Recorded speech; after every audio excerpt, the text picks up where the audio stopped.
Right. Mm, can you see the Joy Learning Diaries? Yes, it's visible. Yeah. Okay. So this is from Sunbeam Sun City. So I don't know if these folks are here. Mayank Malani, Advik Gupta, Ajay Vardhan, Divyansh Kumar, Naman Kumar, Aryan. Anybody here? Do you like to read? Otherwise, I'll ask others if they want to read.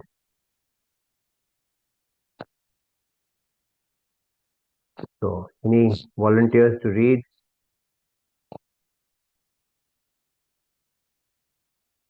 Any volunteers to read? Jain sir. So Ananya, you raised your hand Jain to sir. read. Sir, am Jai I Hind, audible? Jai. Yes, yes, yes. Sir, may I read? Now, may I read is who now? Who's saying that? I can't figure this out. Tell me your name. Sir, Ananya. Ananya. Okay, hang on. Let me put this down. Ananya, start reading. Okay, start. After watching this episode, I understood the Guru Chela relationship as a living bond rather than just a title. The way Guru Nanak Ji patiently prepared Bhai Lehna to receive the spiritual baton showed me that a real teacher quietly shapes a student's character over time, not through miracles, but through daily example, guidance, and trust. Mayank Malani. Yeah, thank you. Any other volunteers to read? Good morning and Shahin sir. Jai Hind, Somya. Okay. May I read? Yes.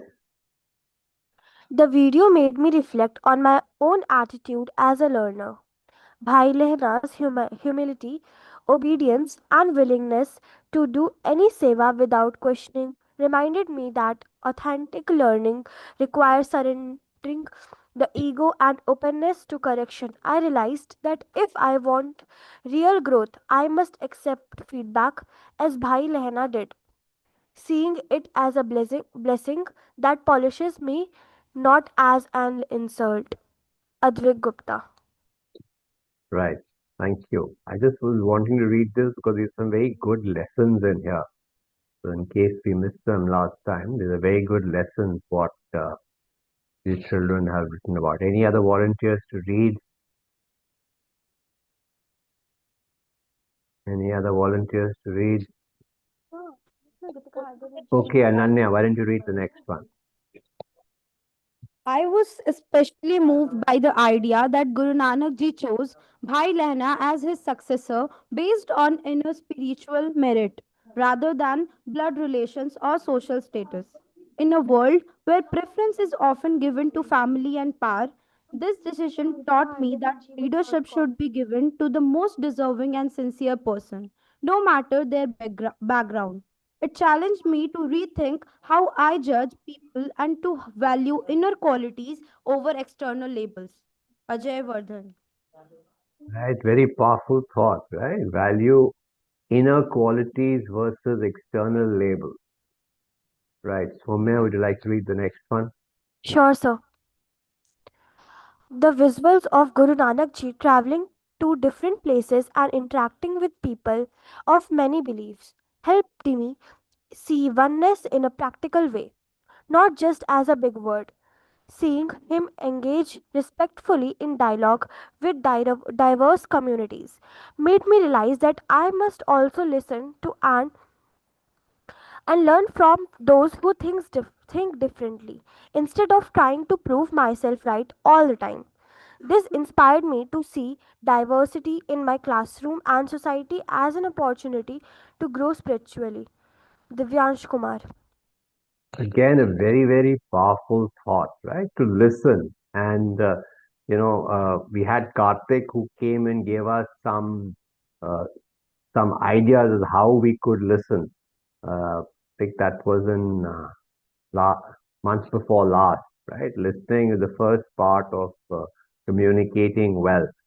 And the other point here is around that other people have different thoughts, and but it's just natural. All of us try and do the same thing. You think you're right and you want to prove to others you're right.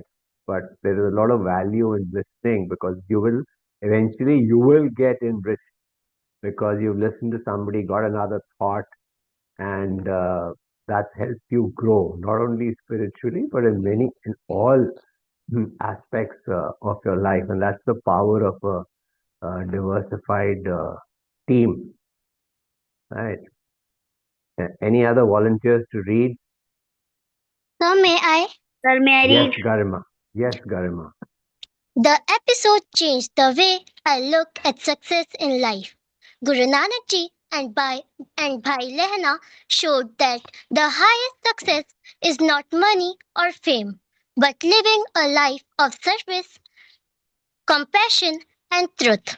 Their example motivated me to set goals that include helping others, being honest, or staying connected to the divine, rather than chasing only marks, career, and material achievements.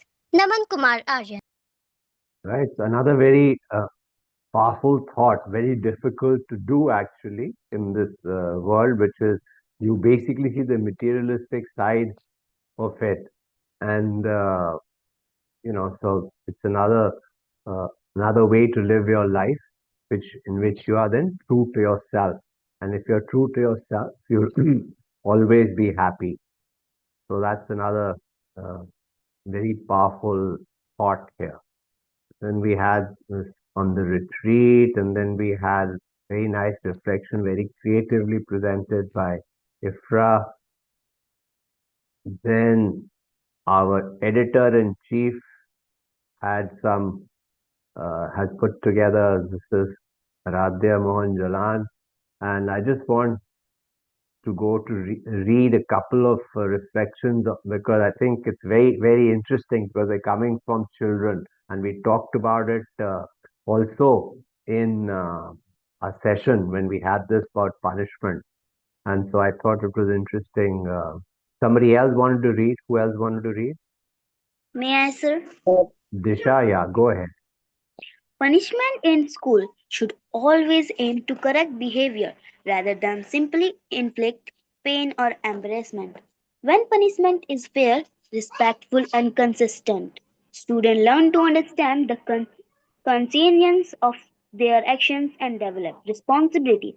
Instead of harsh penalties, positive discipline, like a chance to make amends or learn from mistakes, creates a safer, happier school culture. Effective punishment means listening to students and helping them see how their choices impact others. The approach builds their trust, encourages kindness, and teaches lessons that last far beyond the classroom.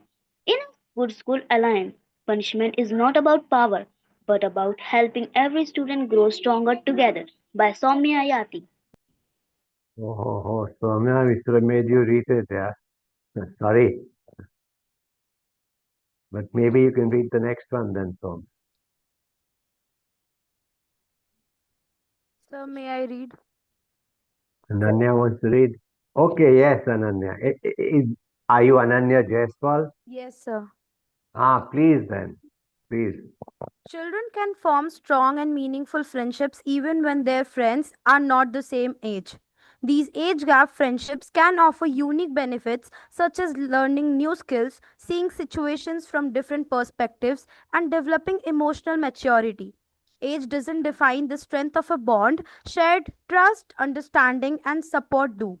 An older or younger friend can offer different perspectives, teach new skills, and can provide comfort in unique ways. Punishments can deeply influence a child's emotional and social development. When punishments are harsh, unpredictable, or delivered without explanation, they can create fear, anxiety, or insecurity. This may cause the child to withdraw, develop low self esteem, or struggle to trust adults. In some cases, it can even lead to rebellious behavior because the child feels misunderstood or treated unfairly. On the other hand, On the other hand, when consequences are calm, consistent, and paired with guidance, they help children understand boundaries and learn responsibility. The impact of punishments depends not just on the actions itself, but on how the child feels during the process, supported and taught, or frightened and hurt. When children are encouraged to work hard and learn from their mistakes, they build confidence, resilience, and a strong sense of responsibility. Thank you. Very, very well written, Ananya and Soumya, you too. Very, very well written. And there's another one on punishment. And so, because that's the theme of today, Aryan, are you there? Would you like to read? Okay. Anybody else volunteering to Sir, read? can I read? Yes, Yeah. Talat. Yes, Reflect. Talat. Consequences play an important role in children's learning because they help them understand boundaries, develop self control, and see how their actions lead to certain outcomes.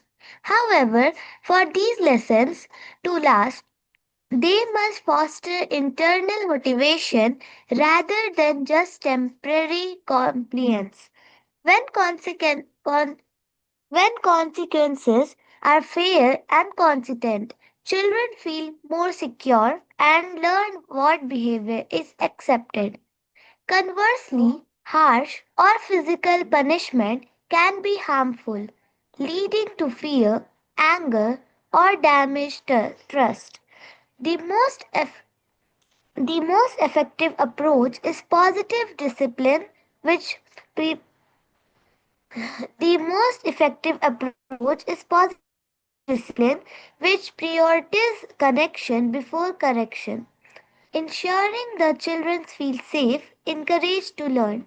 By combining natural or logical consequences with restorative opportunities, where children actively practice fixing their mistakes and making amends. Adults help children build true responsibility, empathy, and healthy decisions. Making skills. Ultimately, the real purpose of discipline is not to punish, but to support a child's moral growth and emotional learning. By Aryan Kumar Singh. Thank you. Thank you, Talat. Another very powerful thought, connection before correction. Uh, and some of these thoughts are what I remember, Meenakshi, you had sort of talked about when we talked about punishment. So it was just interesting that this is coming from the children, so I thought it'd be worth uh, reading out, and especially for teachers, to sort of appreciate how children are thinking about punishment. So with that, now should we start reading the book? Isha, will you be able to share that? So we have a new book we are starting today. Now I think you can't see it because of this background. So you Uh, have to keep it in front of your face. yeah. Not So visible. no. No. Okay. So uh, the book is called "What You Are Looking For Is in the Library," and it is by Michiko Aoyama. Uh, it's a very, very interesting book. It was written as recently as 2020, and that was when it was first published. And it's been translated into English by Alison Watts, and that the English version got published in 2023. 2 million copies already sold, and I think good part about this book is that what happens in Sunday school is sometimes you miss some sessions, or you come for some sessions, you miss some. So this is, in many ways, it'll be sort of five different stories. The chapters are a little long, so it'll take a few readings to get to, finish one chapter, but at least there'll be different stories. So you would be able to If you missed one, you can catch up on the other, and so that's the advantage of this book. And so let's start, Manisha, ma'am. So the first chapter? Yes, Okay. yes.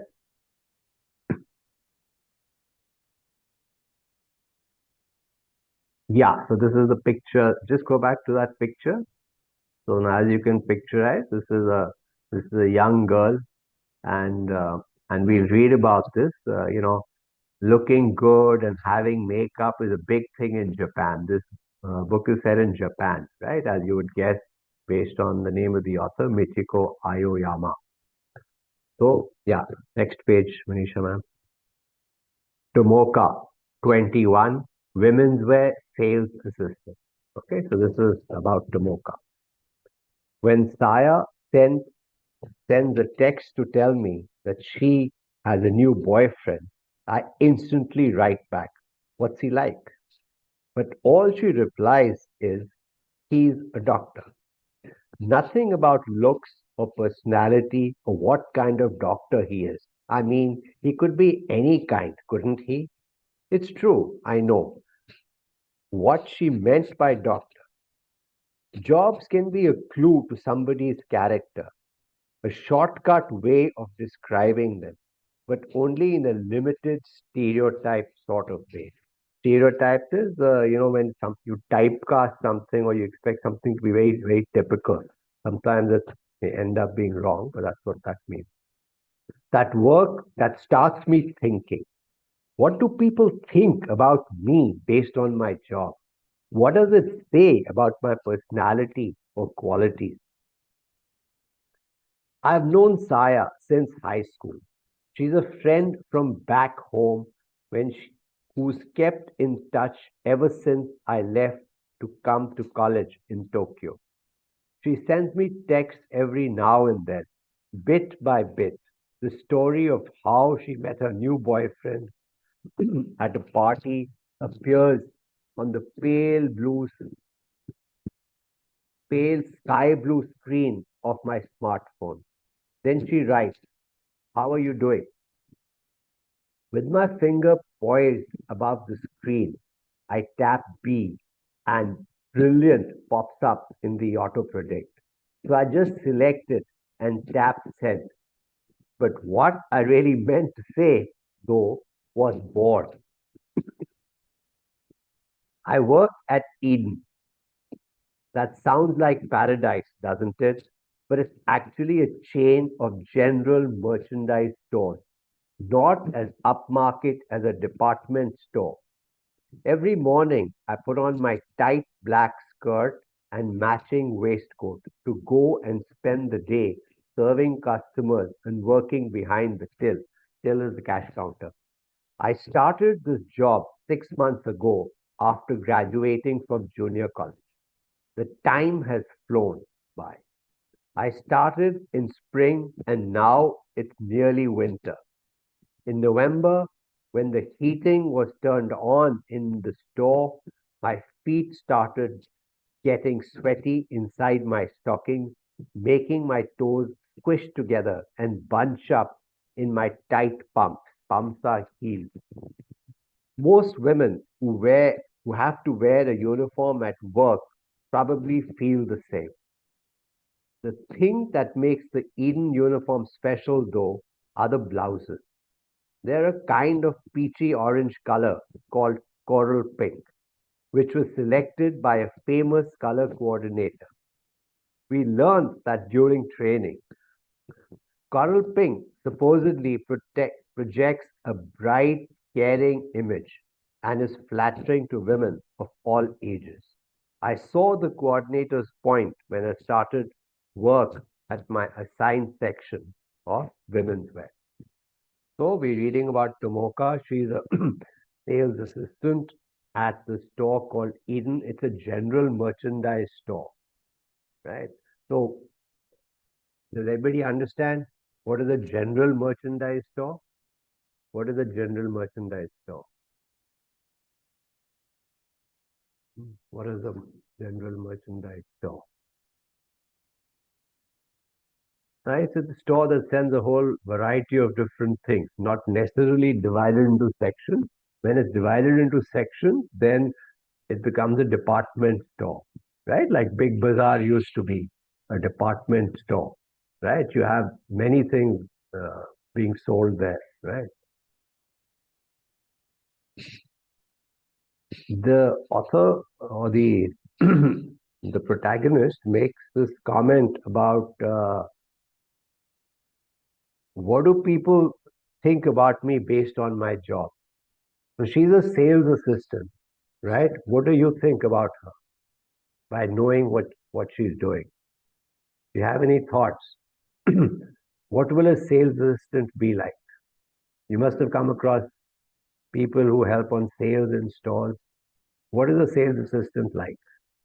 Can anybody tell me? Yes, Savita. So, according to my perspective, a salesperson, a girl who works as a salesperson must be calm and must have some good communication skills.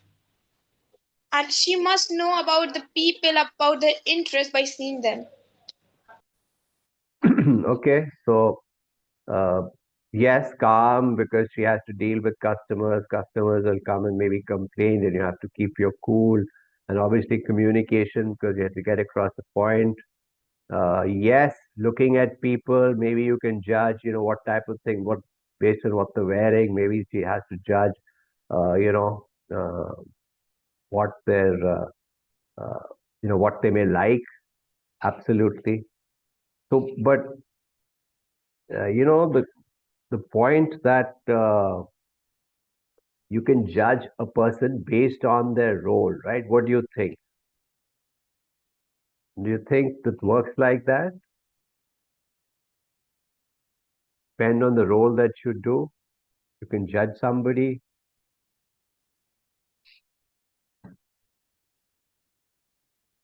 You think you can judge people based on that? Okay, let's say ask you, what should I mean when you think of a teacher?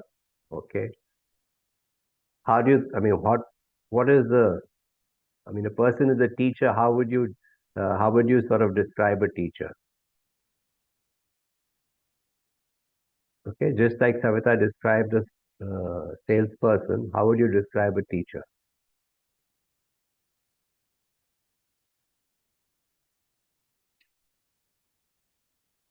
So, may I? Yes, since nobody else is volunteering, go ahead.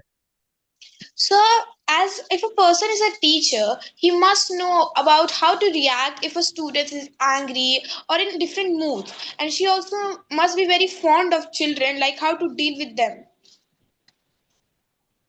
Sure, should be fond of children, how to deal with them. Person would like discipline. Uh, Ifra says, teacher must be polite.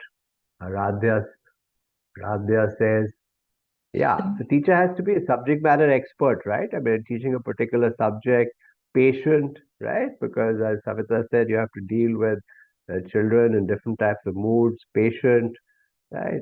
Should be a good listener, right? Kind, calm, right? That's how you would think of a teacher, right? Based on the job that they do. So that's why if you flip this around, how you are uh, suggests that you should do a certain kind of profession, right?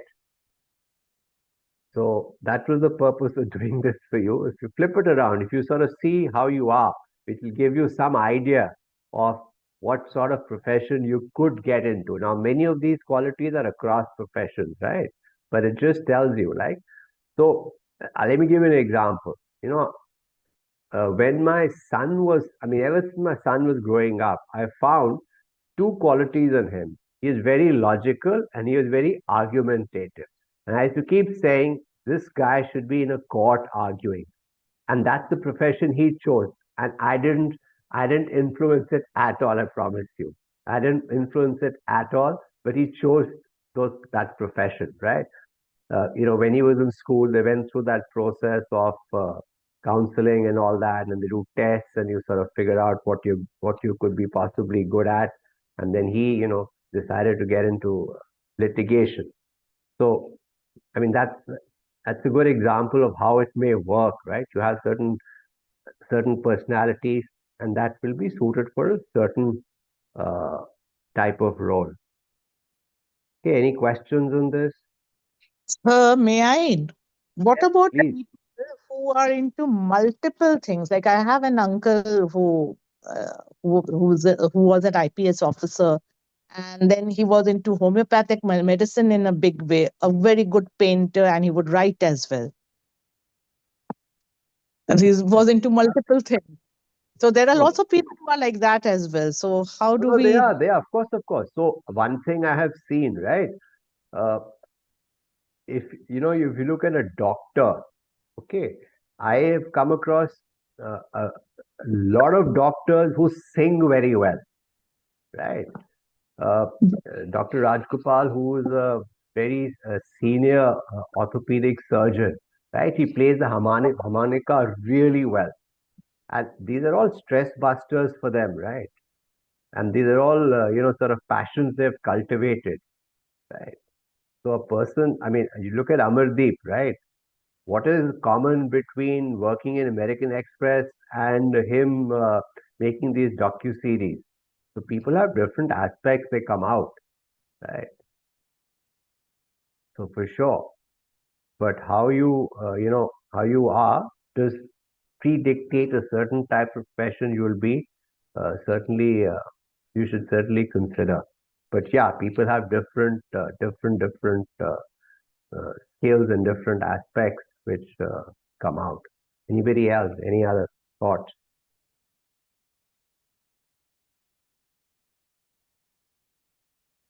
Okay. Eden. We came across the word Eden. Are you familiar with the word Eden? The name of her West Tomoka works that store. Eden. The Garden of Eden. Anybody familiar with the Garden of Eden? That's where Adam and Eve supposedly started to live. Okay, so it's supposed to be paradise. What about this concept of the coral pink supposedly projects a bright, caring image, right? Colors, how would you associate different things with different colors? Do we? What do we associate with red? Energy and war and everything, but the actually colors are associated with different things. We have warm colors and cool colors, and they have a different effect. At a very basic level, we all know that there are warm colors and cool colors, right? And so different colors do have different effect. White has a different effect. Black has a different effect. So it Right, is there. So right, right. So what are the warm colors? warm colors are red and yellow, and all the blue, green, and all comes under the cool colors.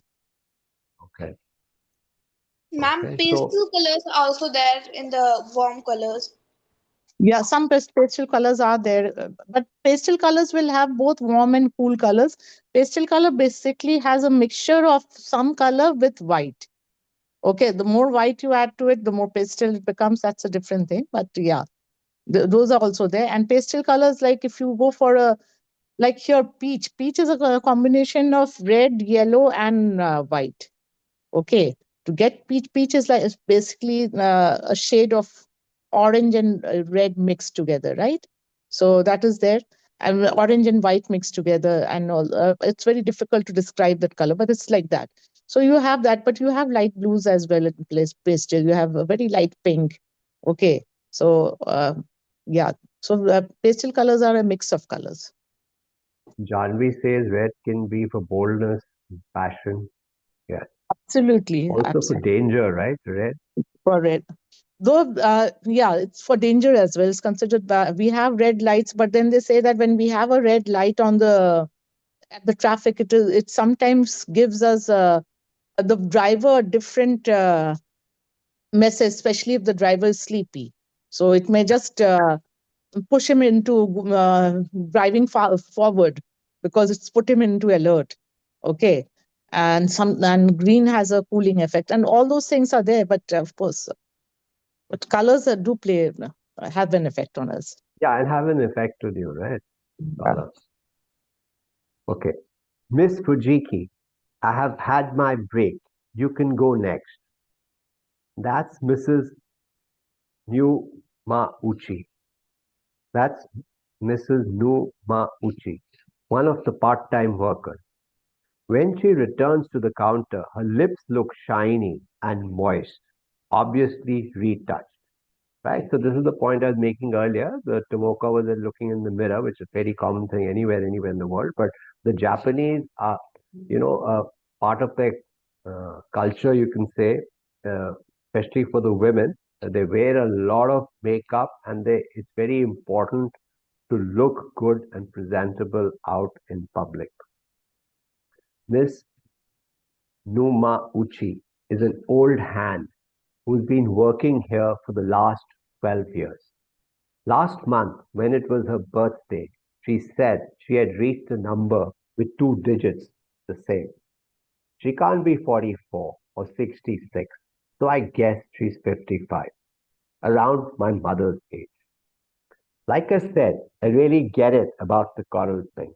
It looks good on Mrs. Numauchi too. That color coordinator must have been aware that most of the staff here are part-time older women. Miss Fujiki, you've been cutting it close, coming back from your break recently. You should be more punctual. I'm sorry. Uh, that's the other thing about the Japanese. They are very, very punctual. And when I used to, tour Japan on work, the local people I went with, they said it's ruder to be early than to be late. So you can't be early either. You have to be on time. I'm sorry. Mrs. Numauchi is really bossy. She's so picky about trivial things. Trivial is small. And sometimes acts like she's in charge. But she's usually right. So I put up with it. Now, this is the other thing in Japanese culture as well, respect for the elders. Okay, I'm going, I say, and bow to take my leave. So bowing is a big thing in Japanese culture as well, right? While walking across the shop floor, I stop to straighten some clothes that I happen to notice are out of place. Ah, excuse me, a customer calls. I turn around to see a lady in a frumpy old down jacket. Frumpy is drab, dull. Down jacket. You know what a down jacket is? What is a down jacket? Anybody? What's a down jacket? Sir can I answer Yes, please. Sir ऐसी jacket sir जो फटी हो नहीं जी, down jacket वो नहीं है. Down jacket होती है उसके ना जो अंदर जिस पंख से बनी हुई है वो गीस के अंडर फेदर से है, ऊपर वाले पंखों से नहीं है, नीचे वाले पंखों से है. और बहुत वार्म होती है, थोड़ी फ्लफी होती है, लाइट होती है. बेसिकली फ्लफी, हाँ, जैसे जानवी ने लिखा है फ्लफी जैकेट. और वो बहुत, मतलब आप जब देखोगे आपको लगेगा नहीं कि ये इसमें इतनी गर्माइश होगी, पर गर्माइश होती है उसमें बहुत. तो that's a down jacket with a frayed backpack. जो जो आप फटे हुए कह रहे हो ना, कोने से फटे हुए, फ्रेड का वो मतलब होता है frayed backpack. Even though she must be as old as Mrs. Numauchi, she doesn't have any makeup on, right? So now that's something. Which one of these do you like best? She asks and holds up two knitted tops in turn. A mulberry V-neck followed by a light brown turtleneck. V-neck आप समझ गए, the neck is V. Turtleneck क्या हुआ? You understand turtleneck? What is turtleneck? Sir, Slightly high neck. Good. You say. sir, it is a like of a sweater which is also full of your neck. It came half of your neck. Hanji. So it's going up on the neck because it looks like the neck of a turtle, right? And what is mulberry? Anybody? What is mulberry? It is a It, color, sir. it's a color, but what is a mulberry? It's a fruit. Mulberry berry भी है. It is a Shatut. fruit. It's a tree on which Shatut. silkworms feed on. And then Ah. if you feed the silkworms long enough, they'll turn into a pupa, and from that comes out the silk thread. Okay. In women's wear, we don't make a point of approaching customers as the staff at in-store boutiques do. I'm really glad of that. But if a customer asks for help, then of course I have to assist. Let me see, I say, looking at each one to compare them, sincerely wishing I'd ignored the untidy shelf and gone straight out on my break. I point to the mulberry top. That one's nice, don't you think? Very elegant. Did you think so? It's it's not too flamboyant for me. Flamboyant is what stands out, easily noticed, bright. Not at all. But if you're looking for something less conspicuous, conspicuous is what stands out. The less conspicuous obviously doesn't stand out, which is not flamboyant. The brown one would be nice and warm around the neck. Right? Now you see what she's doing as a salesperson. She's giving both options. She's giving some good points about. But I think that would might be a bit drab. Drab is dull. And so on and so on. The pointless exchange drags on. I ask if she'd like to try the top on. But but no, that's too much trouble. I have to stop myself from sighing. Touching the mulberry top, I say to her, "This is a lovely color and it really suits you, I think." "You do?" The customer stares at it for a long time, then looks up. At last, is she going to make up her mind? "Well, I suppose I'll take it," she says, and goes off to pay for it at the till. This is another sales quality, right? She is pushing the decision, right? She's sort of saying this is it, and because the customer is confused, and then the customer sort of buys into her what she suggested. Hooray! I fold the brown turtleneck and return it to the shelf. There go 15 minutes of my precious break down the drain. As I'm heading through the staff exit at the rear, one of the girls from the brand boutique on the same floor brushes past me. She's wearing a gorgeous moss green and white country style check skirt that flares out and swings as she walks. She has her hair up in a cute bun to complete the look. I wonder if her clothes are from the boutique. Uniforms aren't compulsory for boutique staff. They can wear their own clothes. Having girls like that around makes even Eden feel a bit more of a cool place. I collect the vinyl tote bag with my lunch things in it from the locker room, then head for the staff canteen. It has a pretty limited lunch menu: soba or udon noodles. Soba is buckwheat, which is kutu.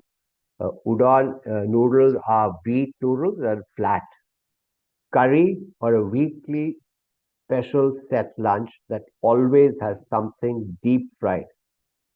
I ordered lunch from the canteen a few times, but then I got my head bitten off once by the woman in the kitchen when I told her she'd made a mistake with my order. So now I buy a sandwich or a savory roll at the convenience store on the way to work. Savory is salty or spicy or having some flavor. Now, did you notice you also talked of curry? Japanese like curry, right? And when I used to travel there, many times we'd have rice and curry for lunch. So they like curry. Uh, Women's blouses dot the room in splashes of pink. Among the men in their white shirts and boutique staff in casual dress. Four women part-timers at a table near me are having fun chatting and laughing noisily about their husbands and children. To a customer, I would look like one of them in my coral pink blouse. But to be honest, those ladies scare me. I can't stand up to them and try not to get into any kind of exchange with them. Okay. So now when somebody is saying, or Tomoka is saying she can't stand up to them, what does it suggest to you? What does that suggest to you? I can't stand up to them. Maybe What she does that? don't want to talk to them or don't be much communicative with them. Right. But but, but what the expression here is, I can't stand up to them. Right. So Akansha says, can't face them. Right. Like why? You can't fight back, can't defend yourself, or can't oppose them. Why? Janvi, the question is why? You're right, that's Maybe what's she's happening. an introvert or she don't want to communicate with others. Yeah, maybe she's an introvert, she doesn't want to communicate with others. What else? What else could be the case? Okay, let's read on. I think we'll find out soon enough. There is one reason and one reason only that I work at Eden. It was the only job offer I received. I didn't put much thought into my application. It was just one out of many that I sent off at the end of college. I didn't think there was much I was capable of doing anyway. So anywhere that was willing to take me was fine with me. Okay, so now that's probably answering your question. She didn't have much confidence on herself. She's saying, I didn't think there was much I was capable of doing. Right. So that's why you can see how she's gone about applying for a job. She, you know, she's not thought about what she wants to do.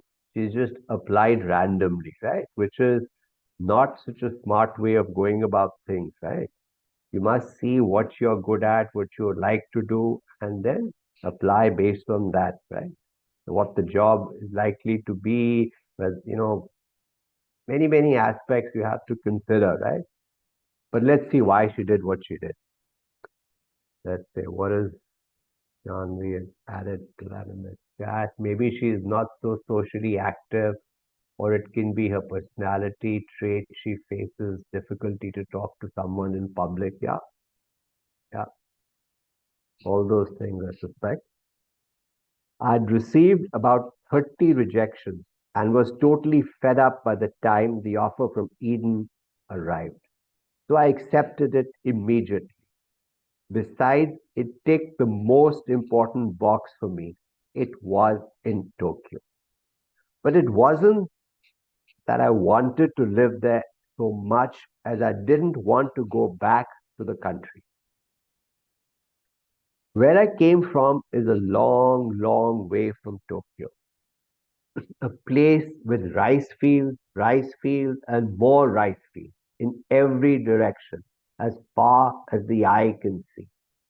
The nearest convenience store is a 15-minute drive, and even that is just one lonely shop all by itself on a main road. Magazines always go on sale a few days later than they do anywhere else.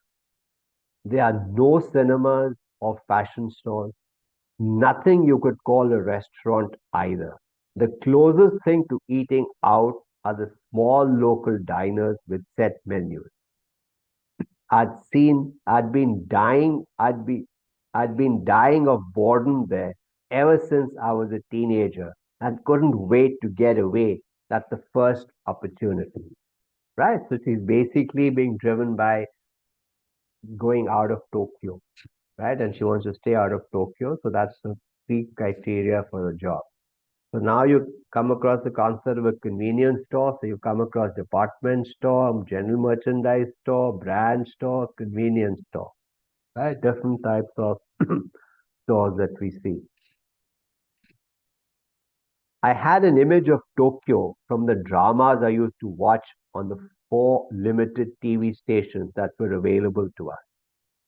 Tokyo was the ultimate, the dream city that had everything. I could only make it there. If I could only make it there, my life too would be as cool and fun as the lives of the actresses I saw on TV. At least that's what I believe. It was also what drove me to study hard at high school so I could get into college in Tokyo. Once I had made it there, however, I realized what a fantasy world I'd been living in, right? Fantasy is like a dream. Tokyo is still a dream, though, I mean. There is always at least one convenience store within 5 minutes walk, and the trains come every 3 minutes.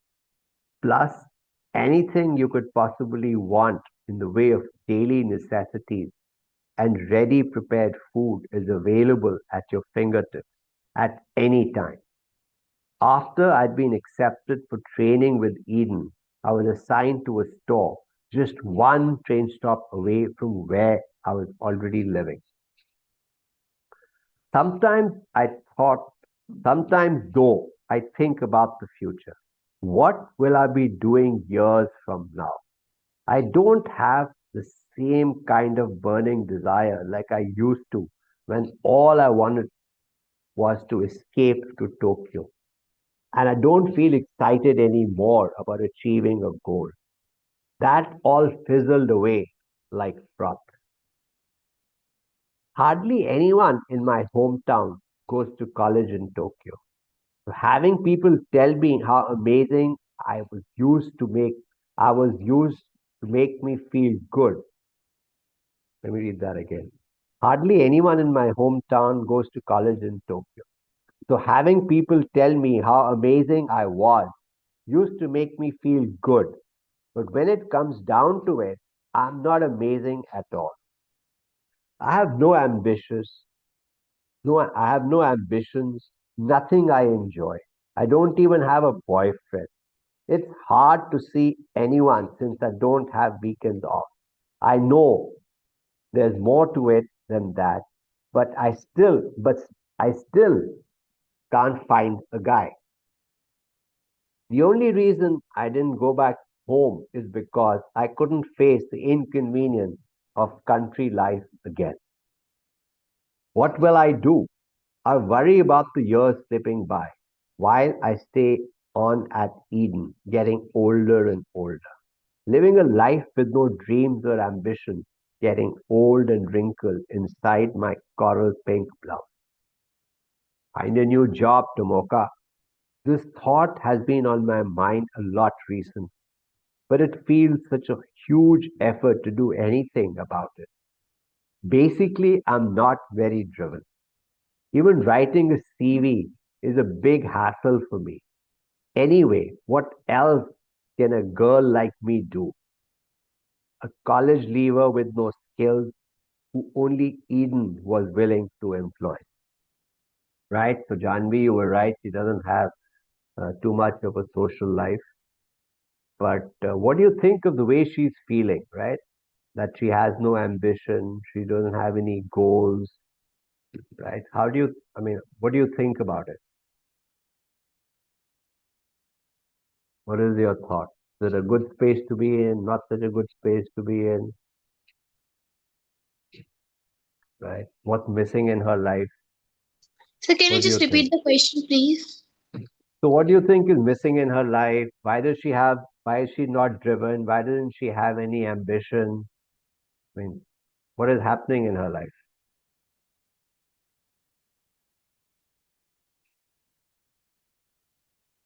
So may I? Yeah, please. So maybe from the beginning of her life, at her primary ages itself, she was like in a very isolated area. As she had described, at a place that no one is there, only rice fields are there. She was not aware of the opportunities she can have in the city life or the job she can have. Sir, may I? Janvi here. Yes, sure. So what I think that in this situation, she would be feeling insecure of her own self.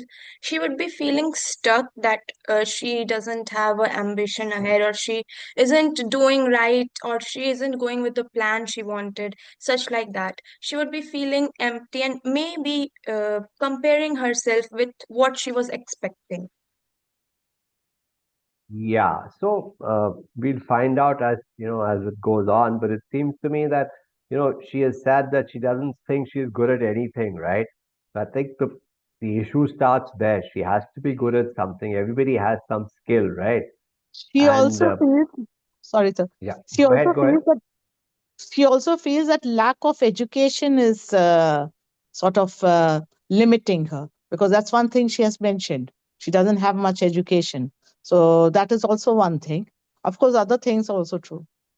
Yeah, so skills. I think skills. She feels a little short on skills. She's overwhelmed by these women, so she doesn't have confidence in herself, right? All, sh all she wanted to do, as Savita said, is get away from those rice fields, right? And then she's come here. She thought she'd come to Tokyo, and Tokyo is like a dream city, and everything will happen in itself, and nothing has happened. So I think, uh, in life, uh, when we go from school is very regimented, right? People are doing things for you, and suddenly when you go to college, you get a lot of freedom, right? The good part of the freedom is you can do what you want, but the bad part of the freedom is that it's not regimented. You have X amount of, like, when I went to college, you had, like, you had to get X amount of attendance in college, right? Nobody cares if you have, if you had that, that was it. Nobody's saying, why didn't you come to class? Right? In school, that's unheard of, right? You'll get caught, something will happen. You get a lot of freedom. You can use it, misuse it. There's no, suddenly that guiding, the timetable, the curriculum, just the way school works, everybody's more involved, your teachers, your parents, suddenly that goes away.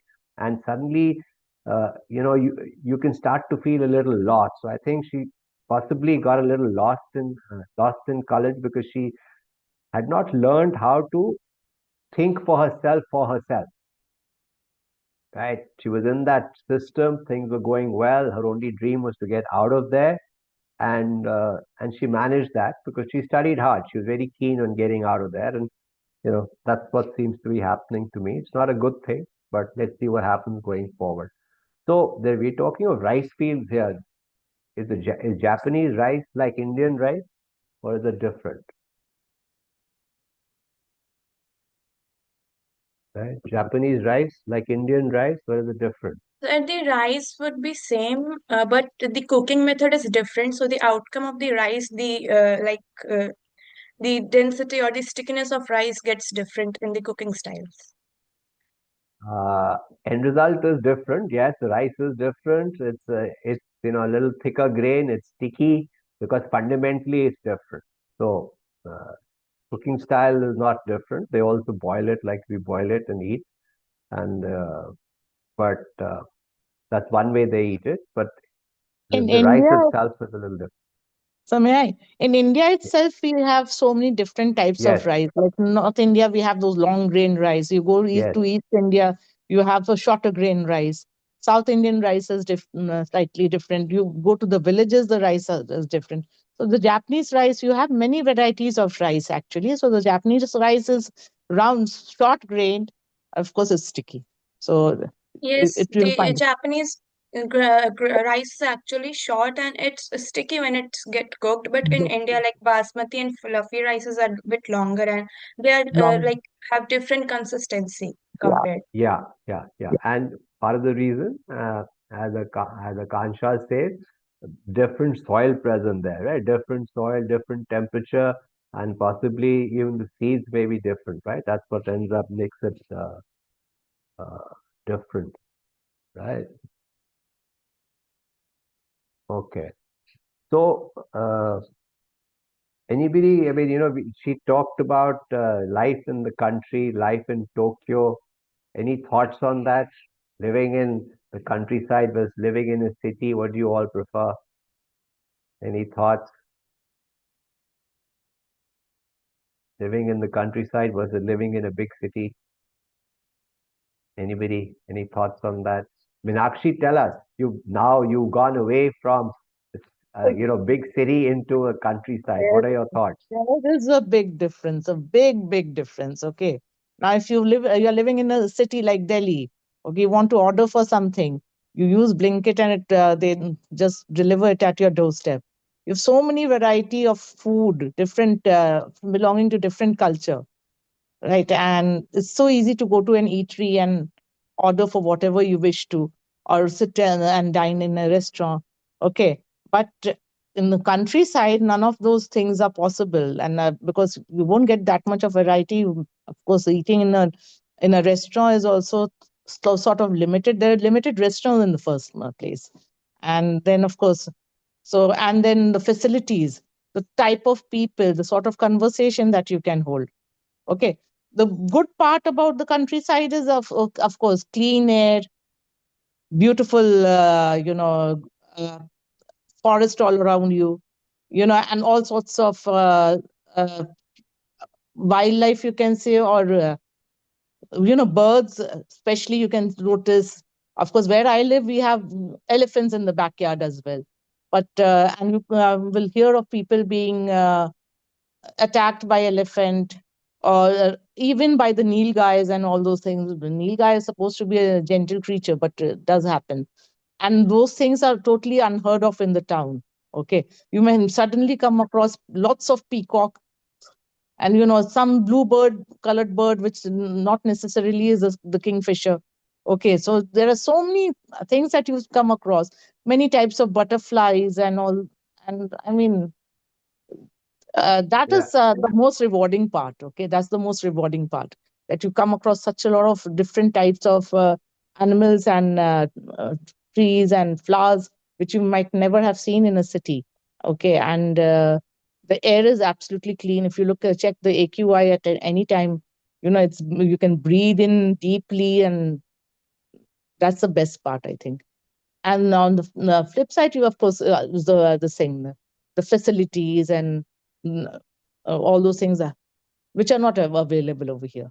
Okay. And of course, having lived in metropolises almost all my life, okay, that part sometimes has a negative effect. You may sometimes feel, oh, what sort of place this is, and then the next day early in the morning you just look at some beautiful birds and then you forget. So that is how it is. right, right. Janvi says there's opportunity difference too, and expenditure of living. Absolutely right. Savita, you wanted to add to this?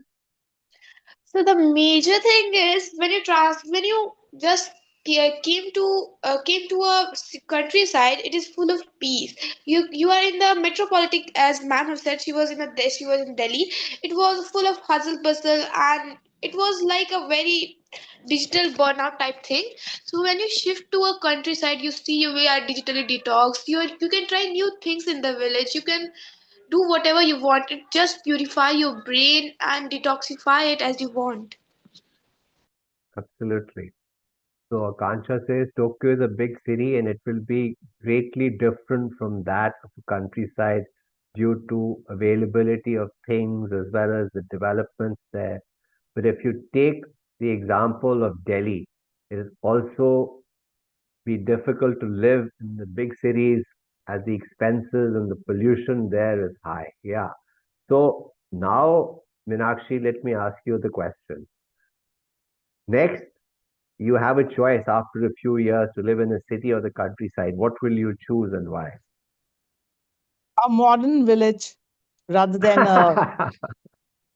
okay. So that's because that is what matters. By the end of it, you want your comforts as well, and you want the cleanliness and the clean air first of all, and the lovely wildlife and everything. You want both of Right. it, both sides of it. You don't want just one part of it. Yes, So I yes. say You're looking for modern. paradise. You're Yeah, I'm looking for looking for paradise. paradise. You're looking for I'd Eden. always look for it. After all, that is what makes me human, right? If I don't have. Absolutely. Absolutely. Yes, Manisha, ma'am. You're on mute. Yeah. I just want to say that the grass is greener on the other side. Exactly. That is what I could understand with everyone saying Yeah, that. So yeah. Yeah, So if that's you're in what a happens, city, right? you crave for the village life. When you're in a village, so you crave for the city life. So as Meenakshi ma'am just said that she wants a modern village. So Yes. tier two cities will be better, two and three, because that's Yeah. actually a modern village. Yes. So Manisha ma'am brings out a good point. Grass always seems greener on the other side, right? And in life, there's always a compromise. So there are pluses, there are minuses. You look at the pluses and minuses and, you know, take your call. But over a lifetime, hopefully, like Meenakshi ma'am has experience of doing both, right? So you probably, you know, try things, see what really works for you, So right? the plan is to turn this area where AFA is, the Bandarjur area, into a modern village, actually, sir. We are now planning to make it an aggressor village, a developing village, and thereafter it was going to become a modern village. And that is the plan for any village, right, sir? We don't want Yes, everything to that's turn what into Savita town. is also saying. That's Savita's idea also. You can create environment like paradise in your backyard full of plants and stuff. Yeah, you can try and, you know, bring in aspects of what you think is ideal into your daily life to the extent that you can. Yes, absolutely. That's what you should be trying to do. So, you know, my theory is that Tomoko also talked about boredom. My basic theory is that children are addicted to social media because they are bored, or they were bored and now they got addicted to social media. If they had alternative activities, they wouldn't spend so much time on social media. Anybody have any comment on that? Think about how you got into social media to start with. Do you agree? Don't agree? So can you please repeat again? I'm saying my theory is that we have got into social media because we were bored. At that point of time, we were bored and we got picked up the phone and started doing social media, and then we got addicted to it. So the basic problem was boredom. Even in a big city, the same thing happens, right? So any comment on what I just said? Any thoughts? Any different thoughts? Agree, not agree? Why you got into social media? If you spend some time on it, can you sort of go back and think about it? So may I? Yes, please. So, according to my perspective, there is no thing known as boredom. It is because of your mindset that you are bored. There are a lot of things in the modern city also. A lot of hobbies are there. You can pursue that. So, there is nothing as called a boredom because it is about your mindset. There is no thing which I can do. Right. So, do you spend time on social media? So, I Yeah. used to 30 minutes or 15 minutes daily. Okay, that's great. So, how do you limit it? How do you manage to limit this? That's great. How do you limit it? So because in my daily routine I used to do many things like I used to read, I used to do gardening because gardening is my hobby. I used to water my plants and just take care of them. So the time went, there is no time left for using social media. That's the formula, That's very and good. that's So precisely my theory. If you have alternate things to do, you wouldn't spend so much time on social media because social media ends up wasting a lot of your time. There is no doubt there is some learning, there's a feeling of belongingness, and that some of it is good. But how to limit time is the biggest challenge. So the only way to do it is if you have alternate activities like Savita has. That's a perfect example. Anybody else? may I say something, sir? Please, Actually, please. I think the blast of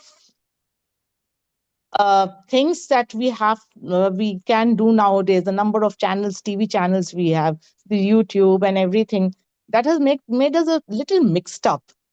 We don't know what to pursue, how much to pursue, and how to go about doing it. In case of Savita, she's been doing that. Okay, she has managed to do it, but most of us, we just don't know. So what we do is We keep flipping channels. Keep flipping, going through Facebook, scrolling through it, or whatever it's, whatever people follow. So basically, we need to decide for ourselves what interests us. Most of us, we don't know what interests us. We are just, going through everything, like we are in a limbo sort of thing. Okay, so Right. that And is the reason. That is the right. reason we are getting addicted to it. So this is basically the blast of social media, which has confused us. We need to get out of that confusion. Right. And as you said, you have to figure out alternative activities. And if you don't know what you like, which happens obviously when you don't try something, you don't know whether you like it or not. The only solution is to try things, right? And school is gives you billions of such opportunities to try things. So many activities are there. So I mean, it's a great time in life to experiment, to see what you like, what you don't like. Uh, it's so So may okay, I do an Manisha. add-on? Yes, please, please. Yes, sir.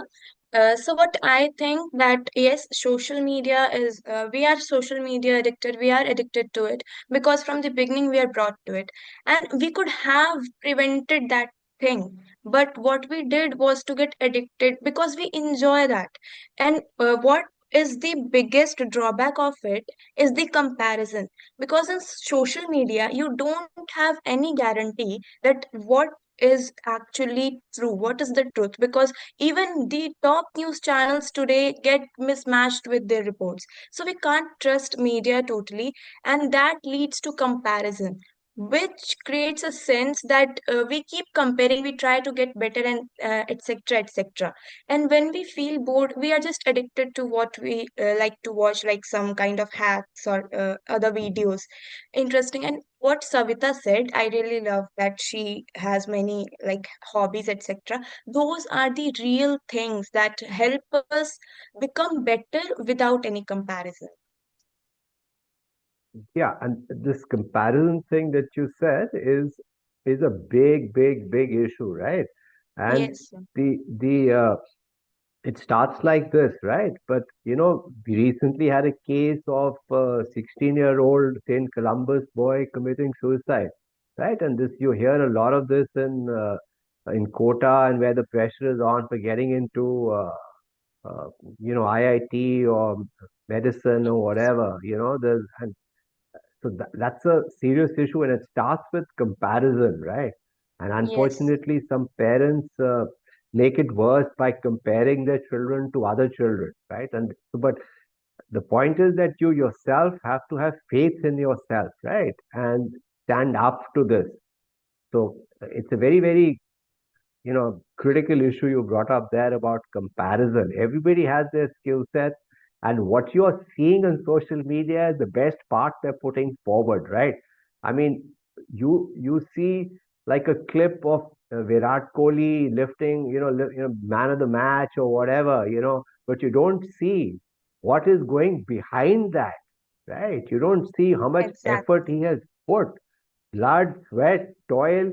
He hasn't had butter chicken, which he's loved for years, or chole bhature, which he's loved for years. He hasn't had because to reach where he's reached based on his fitness, right? You normally And don't same see thing. that piece of it. And Yeah, same go thing ahead. goes for the one who has got who people see as failure. Because if you'll see for some top examinations like UPSC, IIT, and etc., JE, students, those who qualify for the first attempt, they are praised, they are celebrated. But those who qualify it after like 5 6 attempts, or sometimes if they do not qualify, the society on social media, as you said, for Virat Kohli, they won't see his hard work. Same way, because they will see his he's winning, but same goes for these children who couldn't qualify, that they won't see his hard work, but what they will see is that these children couldn't qualify this exam. Yeah, that's true. That's true. Uh, Akansha says, yeah, we are bored and thus use social media to entertain us because we have no one to play with us. If I talk about myself, I'm the youngest in my family, and everyone else is elder and busy in their own life. I often use the social media and got addicted to it. Yeah, that's how it happens. So basically, Savita has already given you the answer. Find other things to do. You have those opportunities when you're in school, and you'll be happier for it. Sometimes people aren't ready free, process, but they still choose to waste time scrolling on social media instead of doing what matters because people are addicted. Yes, that's what happens. That's exactly what happens. Yes, Savita. So what I can more add on is while you're scrolling to social media, does this reels all thing give you a dopamine hit which you like, and that's why you get addicted from that particular thing. But what you can do if you have to find any other another hobby, as you have given the example of Virat Kohli. So if a reel of Virat Kohli pops out in your feed, this means you have interest in it, and you scroll through and you a reel came of Virat Kohli and you liked it. So that platform understand that you like this type of reel. So you like a reels which is related to cricket. So if you have interest in cricket, so you just go and play cricket physically. Don't watch it on social media. That's what you can. That's how you can find out where your interest lies. Absolutely, absolutely. Yes, Minakshi. See, like these people have also mentioned that people scroll through social media and they don't have time for each other. And that is one thing that I was also trying to say, that people do not have time for each other, and that is also affecting. We don't have family life nowadays. All we do is sit somewhere and scroll through social media. We hardly talk. Even if somebody wants to talk to somebody else, if they're going through social media, anything, they will not be interested. It's not possible for them to be interested. So this in contact, human contact with, it's sort of diminishing. We can't say it has disappeared as yet, but it's diminishing, and that is also creating a lot of problems for everybody. So social media is full of false information. The second thing about dopamine, what I have read recently, I don't know how true it is because that's only one case that I've read. You actually, when you're going through these things, reels and all again and again, you don't get that shot of dopamine that you are supposed to be getting, but after looking at it, they say that you get it only once. After that, you've expected to expect that you will get it, but you don't get it. Now, since you don't get it, you keep on scrolling again and again because you're not hit by that feeling of well-being, happiness, and you keep on scrolling to get it, and it never comes. And that is the reason why you are addicted. Now, could be wrong. The theory could be wrong, but somehow, logically thinking, I feel it is right. You've experienced it once, and then thereafter you're not getting it, so you want to get it, and you keep on scrolling and scrolling and scrolling and looking at those things again. Of course, I've not read too many articles about it to be sure about this. Think there may be merit in what you are saying because dopamine hit comes when you see something and that you're very excited to see it, but also you get dopamine hit in anticipation, right? So what you're saying, I think, is true because you want that, you want to see something and you keep scrolling for that purpose. So maybe, I mean, that's how you get addicted, right? So the last question then is how do you get de-addicted, right? How do you get de-addicted, right? Human contact is one thing, and that's something that everybody actually it's a human need, and you crave for it. So, I mean, I would just encourage people who feel like that to go out and reach out to people, and the chances are that you'll find they also want human contact. Uh, Nilashi, would you like to add to this discussion in some way? Sure, but I actually was enjoying hearing it from the students. Uh, Yes. I I mean, I cannot say that I am any less addicted. Uh, Although I do not use social media platforms, I love reading, but actually I've also noticed my own uh, actions about wanting to read online more instead of reading and picking up a physical magazine. So, what Right. articles I'm reading online, I think I would like to move it to the physical articles. it is a world we're living in. People are more informed. I think I sometimes feel less informed because there's so much on social media. And I don't think there's all garbage on social media. That's also there. I feel it has also been very helpful for me in Yeah. some ways. So like Yeah, no, no. everything so may I have to add on Yeah, go something. ahead.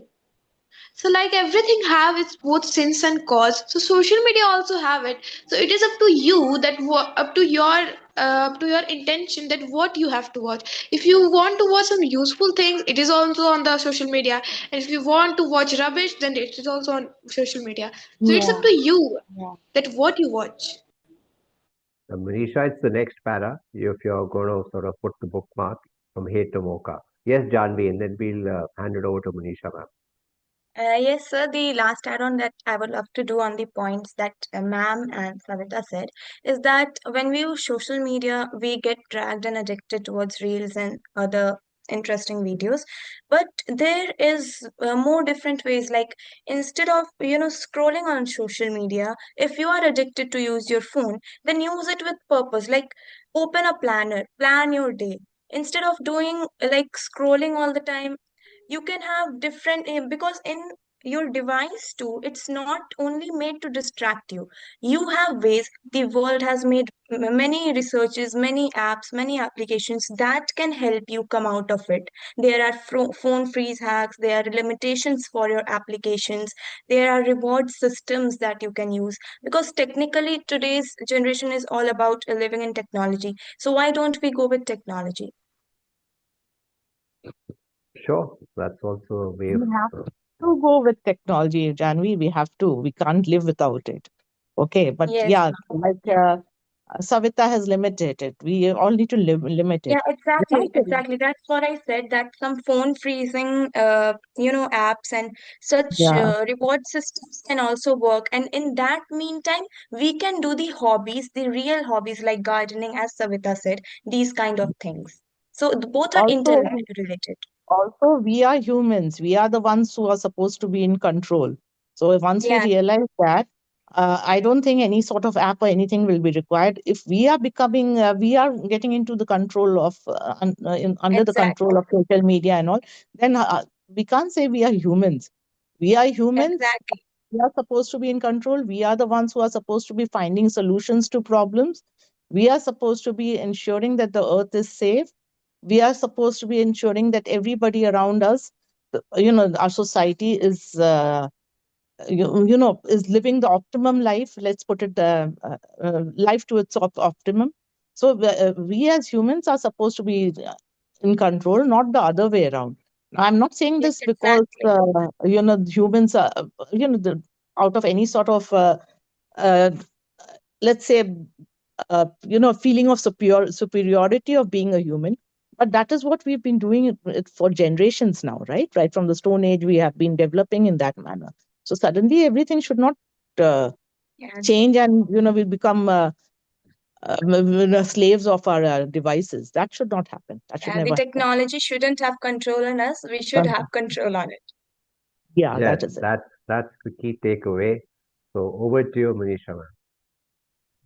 Thank you so much, sir, and thank you, Janvi. It was a really very nice discussion. Thank you, Meenakshi ma'am, Savita, all of you. So, just to come back to our next book reading session, I just have one question from everyone, and the answer I want in the chat box. In a minute's time, how many times do you think you can clap?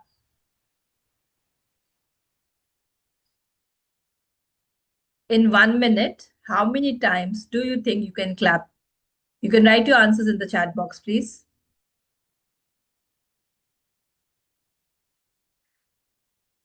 Did you understand the question? 30 to 40, that's good. 30 times, yes. 42, okay. 100, 20, 30, lovely. I think mostly 80, that's wonderful. 30 to 45, okay. 60, 40, 150. So mostly on an average, everyone has said 50 to 60, something that way. So I request everyone, I have ma'am put, yes, better tell me. Ma'am जब जितना हम able है जितना हम कर सकते हैं उतना ही हम Better कर see, 1 minute is a limit. So there has to be a number, right?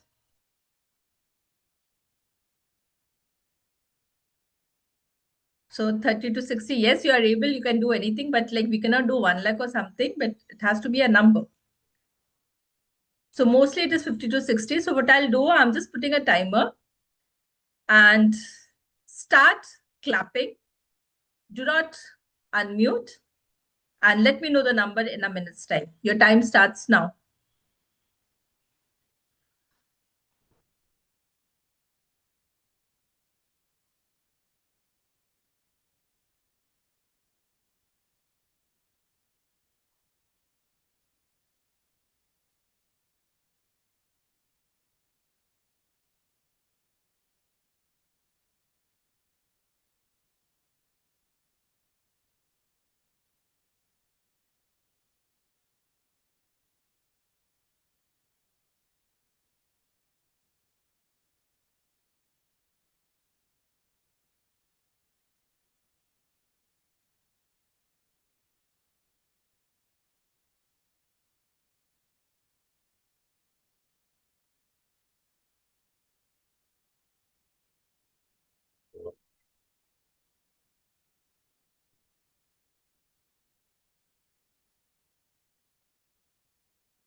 Stop.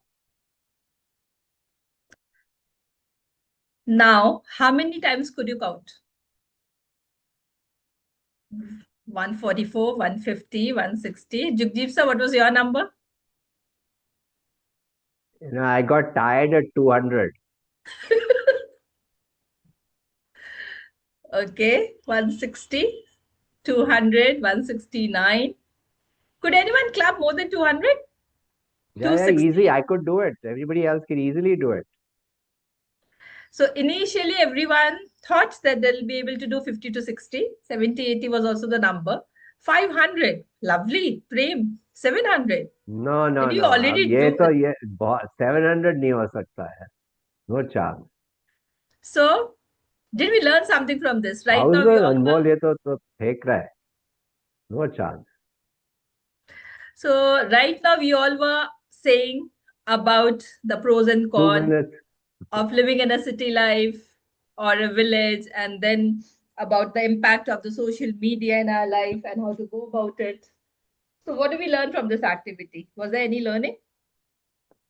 Yeah, we underestimated our capability. Exactly. That's what the point is. So, we are getting bored and then we are using it, or we just want to use it as we are not having any activity just to pass our time, that the things are going to our brain and our mind. So, it is everything is there in our mind, and we can break our own goals. We can always do better than what we think we are. And this is we. So when the me world is going to shift to the we world, that is where exactly the changes are going to happen. And we should not keep ourselves tied to one room, and we should go and explore the world. That is what I'm trying to tell everyone. So number is there in our mind. See, if somebody is getting 40% and you want to go to 90%, it's not possible during one semester or 1 week or in a span of a month. But yes, in 1 year, it is possible. So right now, if you have got 40% and your target is to increase 10% for the next exam, you will be able to do that, because you will be able to work on your skills. You'll be able to understand what makes you get back to 40%. So you can always uplift yourself. So 40 to 50 is easy. 50 to 60% is easy. So 10 to 15%, every time you increase, it's very easy for you all to do it. Swami, do you wish to say something? Your hand is up. Okay, you have lowered your hand. No problem. Yes. So whatever you all have written, we learned that everything has a limit. We can do more than what we think. So yes, your ideas and everything is lovely, wonderful. And Because of all these things, and since we all are in this world, and many of you are born, and before your birth only, the cell phone and the gadgets, Wi-Fi, and everything was there.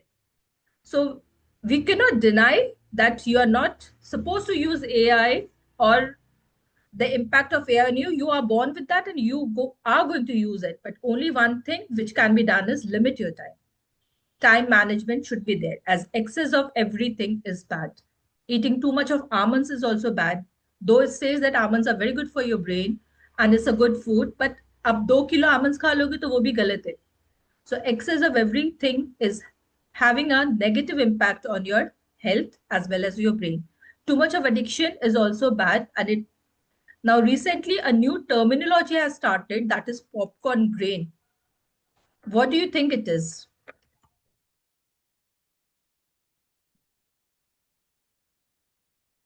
Popcorn brain.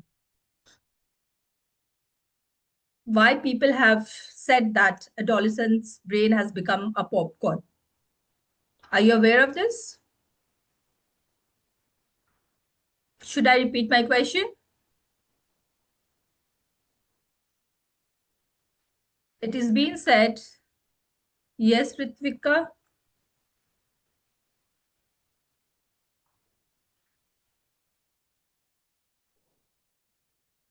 Yes, you may answer, Ritvika.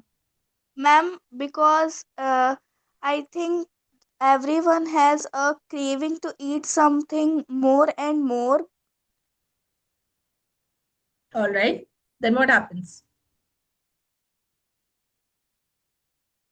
See, popcorn brain has nothing to do with craving for eating. It is something else. Is it like any idea or what we are thinking pops constantly? So what exactly is that? Ma'am, Yes. ma'am, popcorn controlling our mind. Okay. So have you ever seen a popcorn is being made by corns? A brain that always pop with different fundamental ideas. Okay. What else? It is digital overload. The impact of AI and digital, and it is all about speed. It's mostly about speed. When you all are playing a game, so what is happening? You like the speed of the game. And when you're coming back to your classes in your family or something, they are saying you feel the speed is very low. So the speed in the game in the digital world is totally different and it is not matching. So that is one reason also where your brain refuses to take the answers or tell everyone that yes, you are getting bored. As Sir said, was also asking the same thing. You all feel that you get bored because the speed does not match of the real world to what you are seeing in a digital world or through an AI. Answers questions का देना है, teachers ने आपको पढ़ाया, आपको लग रहा है कि teachers are not saying in the same way where you are exactly seeing in the digital world or in your Facebook or YouTube channels and other thing. ChatGPT is answering you in a second's time or a minute's time, max to max 1 or 2 seconds. But it takes long hours for you to write the answers. You're taking help of the AI because of the speed itself. So with this, if you want to say something about the AIs or the popcorn brain, I request you to write your answers in the chat box. May I say yes, Soumya, you may say that.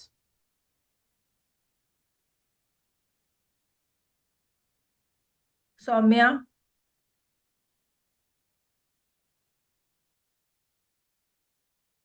See, my next chapter is Ma'am, little can you bigger please and it's not repeat going the to get question? over in just 1 minute, Ritvika, please. Since my next chapter is little bigger, it's not going to get over and I want to complete it. So today, since you all are very interested in discussing, I thought I'll just add on to get the momentum going. And that is why this discussion is there. Manisha, with about 60 to 70,000 thoughts coming to our mind, in a day, I believe. So, I've forgotten the thing. The thing is there really something called the popcorn brain? Because our mind is always active, ideas are always coming. We keep on getting it and discarding it. Okay, they're saying the social media has affected it us, but Is it that somebody has suddenly become very conscious about the fact that we have so many thoughts and it fizzles out and then See, comes back again? initially also And it was there when the AI was not there and the world was very small and we were really connected with people. But that time, because of some reason, one or two thought was actually empowering us and we were letting the other thoughts go. So it was diminishing, but right now we want to multitask, and in today's era, multitask has become a habit.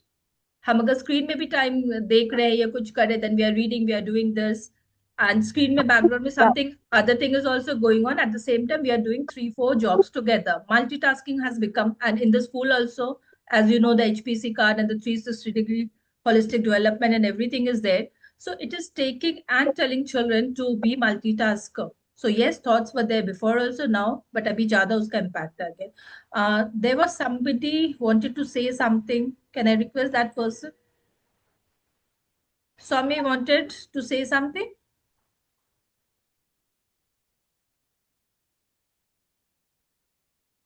See, right now we Rit- are brainstorming, Yuvraj. Ritvika also wanted to say. Ritvika. You all only wanted to brainstorm, so I thought, okay, we read the book next time and we'll finish this up. So, Manisha, you asked what is a popcorn brain, and then you also told us about or asked us whether we've seen popcorn being made.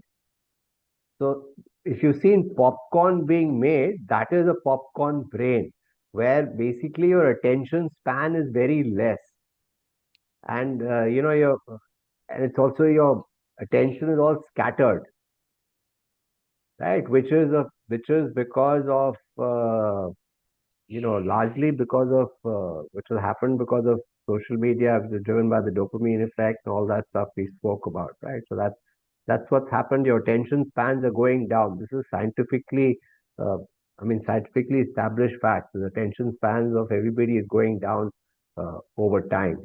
So that's the challenge. And multitasking is a myth. There's no such thing as multitasking. You do one thing, do it well, then move to the next one. so This is now a there, big debate between my wife and me. She keeps saying that men can't multitask. That's why you say this. But women So can it was about multitask. the adolescent today because after a lot of research, it has come up that children love speed. They want to complete everything in a jiffy. They want to spend less time. It's a research. And this Yeah, terminology has come after the research, the popcorn brain. And yes, right. attention span has, I'm sorry for the background noise. And Sunday it happens every day. So I'm really sorry. Please don't mind. It's okay. I'm not getting much. Okay. So children want to do everything. As it was said before, also, some goodies of the internet are being seen and they just start doing a comparison. वो कर सकता है तो हम क्यों नहीं? So when the children are also trying, especially the adolescent, so what is happening? Try के बाद many times they are successful, many times they are not. So when they are not, comparison starts. And because of that, they feel ki, okay, I may or may not do this, so let's switch to something else. So switching on and off from one point to another point, what is happening? They are getting mixed up with everything. क्या करें क्या छोड़े? करना तो सब कुछ है, तो क्या करना है क्या छोड़ना है, उस कंफ्यूजन में they are not getting better at many a things, or maybe जिसमें अच्छे थे वो भी नहीं कर पा रहे. So all the ideas and as you said the attention span together is getting mixed up. पहले अगर 20 minutes attention span था, तो right now it is 2 to 3 minutes. So it has gone down. Ma'am, actually, can I put my point of view? Yes, beta. You said that children want that they are doing comparison that if he can do, why shouldn't we? But what I experience is children are forced that if that student can do, why can't you? So, like uh, giving that or saying that children are comparing themselves is not actually right in a sense, because not always students or children, but the guide and the teachers, the parents are just forcing them that they're comparing them to others. That if that person can do, why can't? So yes, okay, Garima, hats off to you. You have really brought the point forward that whose work it is that person should be doing. So what you are trying to say that adults are forcing you. Okay. So did you ever tell your adult ki mama, papa, teacher, this is what exactly I want to do. Let me do that first. Let me complete my work. Then I will see and I'm going to do best in that. Did you have a conversation with your parents or your teacher about this? Actually, I didn't had any conversation like that, but it's a little bit difficult to have such a conversation with our adults. Okay. So what should be the alternate then? Actually, we should not force students or compare them to others, because every student have their own qualities, own skills, and they nowadays what I feel is students some students are responsible and they know what they should do and what they are doing, so we should not force them and let them do what they want. So, Certainly, Garima, 100%. just give me one. So you're absolutely right, and I think I mentioned it earlier also in the when we were reading the book that parents do have this tendency of comparing their children with others, cousins or friends or whatever, and that puts pressure on children. And maybe teachers do it, and it's the wrong thing to do. So you're absolutely right. But I think Manisha ma'am's point is, ये जब हो रहा है, you know, we uh, we should try and if we are conscious of it, we should point it out. And you're right, it's a difficult conversation. It is a difficult conversation, but it's not an impossible conversation because you have understood this, and you will be able to explain it to the other person also, right, in a logical manner because you've understood it, and you'll be able to explain it to the other person also that people are different, they have different skill sets, and that's just how it is. It's a fact of life. So it's not fair to compare. If you want to compare me with somebody, you compare them with something that I'm good at also, right? If you want to put it to the other way around, I'm good at this, and but this person can only do this, so you can turn it around in a funny manner also. So I think that's the point Manisha ma'am is making. And these days, I think in general, at least I'm sure in your school, this conversation is possible if it happens with a teacher. I doubt if your teachers would do this, but if they do, I mean, this certainly possible. I'd hope. I expect actually. Yes, sir. Very good, Garima. Thank you. And yes, your feelings you will be able to communicate, as Jugdeep sir said, to your parents in a better way rather than somebody else. With this note, I'll just read a very small story for you because Sunday school is all about reading. So, yes, Hindi reading should be there. And I'll just read a very small story. Are you all ready? So, आज की story का नाम है चक्राता की बिल्ली, जो कि हम अपनी बुक रस्टिक रस्किन बॉन्ड की कहानियां, द विस्लिंग स्कूल बॉय और अन्य कहानियों से हम पढ़ रहे हैं। चक्राता शिमला और मसूरी के मध्य में एक छोटा सा हिल स्टेशन है। जब इस पर मोटर मार्ग नहीं बना था तो मैं अपनी युवा अवस्था के दौरान कभी अकेला तो कभी कुछ लोगों के साथ एक हिल स्टेशन से दूसरे हिल स्टेशन पैदल ट्रैकिंग किया करता था। Excuse इस me, दूरी ma'am. इस दूरी को पूरा करने में Ma'am, मुझे yes Ritvika ma'am, what is the name of this story?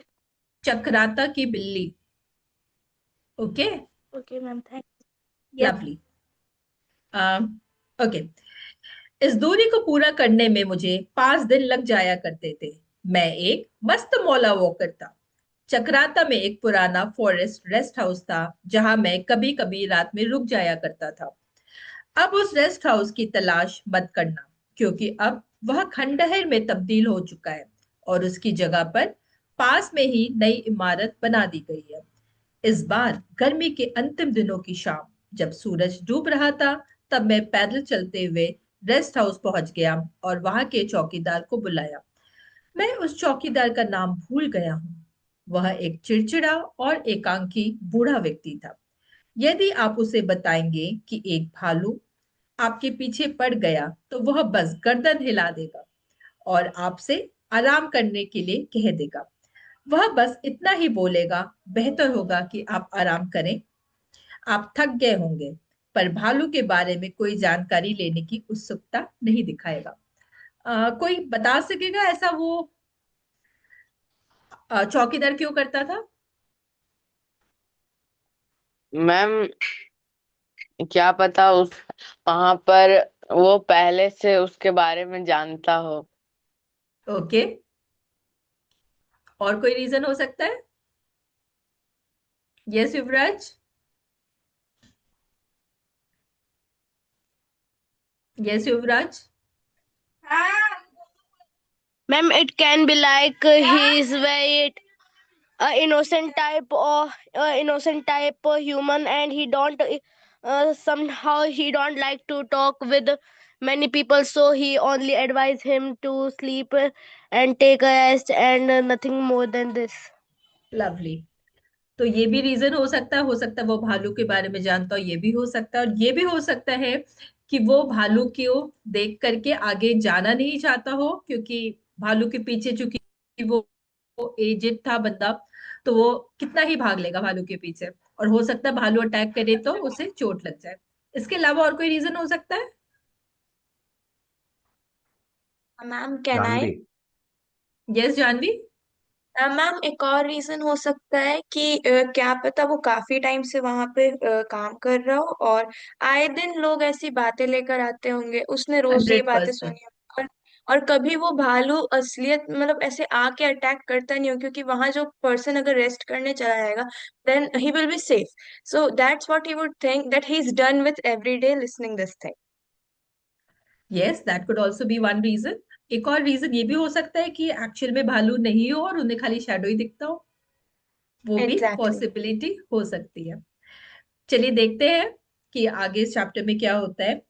खैर, उसने मेरे लिए एक कमरा खोल दिया और एक साधारण सा भोजन तैयार किया। चूंकि पूरे दिन भर में मैंने बहुत थोड़ा ही खाया था, इसलिए मैंने इसका आनंद लिया और फिर चौकीदार से पुरानी चिमनी में आग लगाने के लिए गुजारिश करने लगा। चक्राता में सितंबर के महीने में भी ठंड पड़ सकती थी, और इसलिए मैंने उसे जलाने को लकड़ी लाने के लिए जल्दी जल्दी कहा।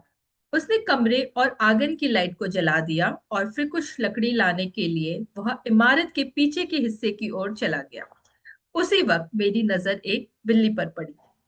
वह एक बड़ी सी बिल्ली थी, जो कि फायरप्लेस के पास में इस तरह बैठी थी माना कि वह आग के जलने का इंतजार कर रही हो। मैंने उसे कमरे में दाखिल होते हुए कभी भी नहीं देखा था, और उसने भी मेरी ओर गौर नहीं किया। बस वह फाट एक टक फायर प्लेस को ही घूरती रही। फिर अब उसने चौकीदार के वापस आने की आवाज सुनी, तो वह वहां से उठी और कमरे के बाहर चली गई।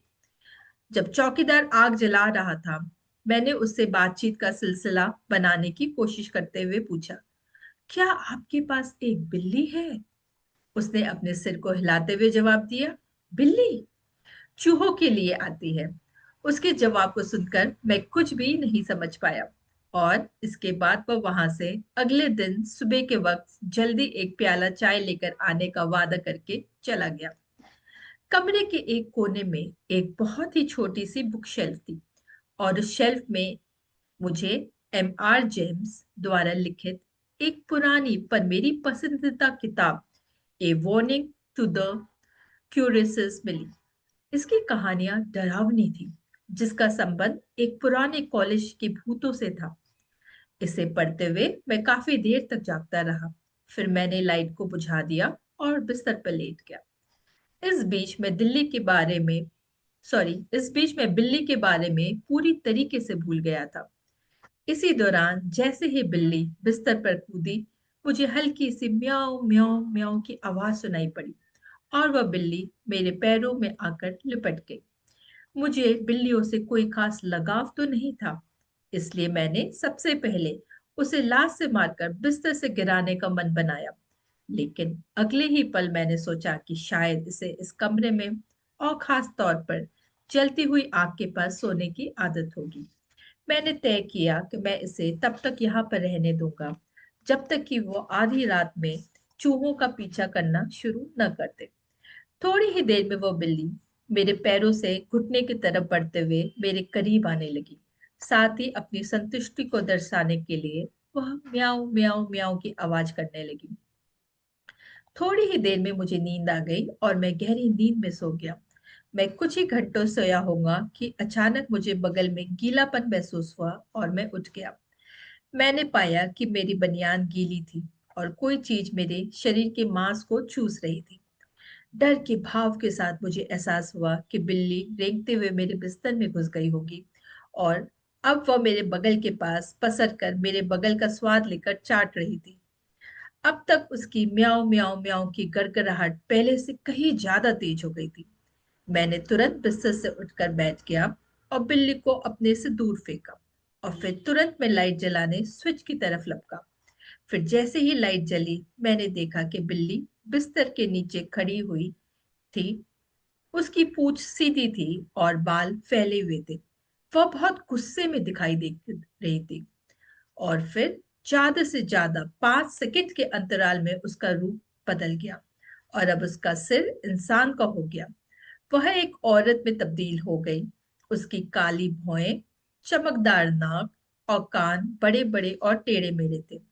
उसके होठों पर खून भरा हुआ था और वो भीगे हुए थे। लेकिन दूसरे ही वो पल वह फिर से बिल्ली के सर में परिवर्तित हो गई। उसने जोर से चिल्लाते हुए बिस्तर से उछाल मारी और फिर बाथरूम के दरवाजे के रास्ते से गायब हो गई। मेरी शर्ट और बनियान खून से लथपथ थी। 1 घंटे से भी ज्यादा वक्त जब वह बिल्ली मेरी नाजुक त्वचा को चाटती रही और चूसती रही। उसने उस वक्त तक चूसना नोचना जारी रखा जब तक कि मेरे बगल से खून नहीं निकलने लगा। वह क्या थी? बिल्ली या पिशाच या फिर चुड़ैलों का भूत या तीनों का मिश्रण, ये बताना मुश्किल था। मैं बाथरूम में गया। बिल्ली खुली खिड़की से जा चुकी थी। मैंने खिड़की को बंद किया, मुझे घाव को धोया और मैंने शीशे में खुद को देखा। मैंने पाया कि उसने मुझे काटा नहीं था। मेरे शरीर में कहीं पर भी न दांत के निशान थे और न खरोच के निशान थे, लेकिन जीभ से लगातार चाटने से घाव हो गया था। मुझे अपने थैलों से कुछ नई रुई मिल गई, जिसका इस्तेमाल मैंने अपने बगल में बहते हुए खून को रोकने के लिए किया। इसके बाद मैंने अपनी बनियान और शर्ट को बदला और फिर आरामदायक चेयर पर बैठकर सुबह होने का इंतजार करने लगा। सुबह के 3 बज चुके थे। मुझे बहुत ही कमजोरी महसूस होने लगी और मैंने अपनी कुर्सी पर ही बहुत देर तक मैं सोता रहा, जब तक कि सुबह चौकीदार ने चाय लेकर मेरे दरवाजे को नहीं खटखटाया। उनकी आवाज सुनकर मुझे नींद जो बहुत ही जोर से आ रही थी वो खुल गई। चक्राता एक खूबसूरत हिल स्टेशन है, निश्चित रूप से दूसरे हिल स्टेशन से कहीं ज्यादा खूबसूरत, लेकिन वहां रुकने की मेरी कोई इच्छा नहीं थी। 8 बजे वहां से देहरादून के लिए बस जाती थी। मैंने अपने ट्रैक को कम करने का फैसला किया और बस में सवार हो गया। तुम्हारी बिल्ली कहाँ है? मैं उस जगह को छोड़ने से पहले चौकीदार से पूछा, पर उसे बिल्ली के बारे में कुछ भी नहीं पता था। उसे बिल्लियों की कोई परवाह भी नहीं थी। उनके अनुसार बिल्लियां अभागी, दुष्ट आत्माओं की साथी, मृत लोक की प्राणी होती है। मैं वहां उससे बहस करने के लिए नहीं रुका, लेकिन हाँ, मैंने उसे उसके द्वारा दिए गए सत्कार के लिए धन्यवाद किया और निकल पड़ा। आप कह सकते हैं कि इन घाव को भरने में कुछ वक्त लगा होगा। कुछ हफ्तों तक मेरे बगल के नीचे की त्वचा पपड़ी की तरह जमी रही होगी, लेकिन अगर घाव को भरने का मौका दिया जाए तो वो अपने आप ही ठीक हो जाता है। लेकिन मेरी त्वचा पर एक चमकीले लाल रंग का निशान बचा रह गया, जो कि बिल्ली की जीभ की साइज का था। और आज जब इस घटना को इतने वर्ष बीत गए हैं, तब भी वो निशान मौजूद है। मिटा नहीं है। अगली बार जब भी आप मुझे मिलेंगे तो मैं इस निशान को आपको जरूर दिखाऊंगा। कोई कह सकता है कि ये स्टोरी किसके ऊपर थी?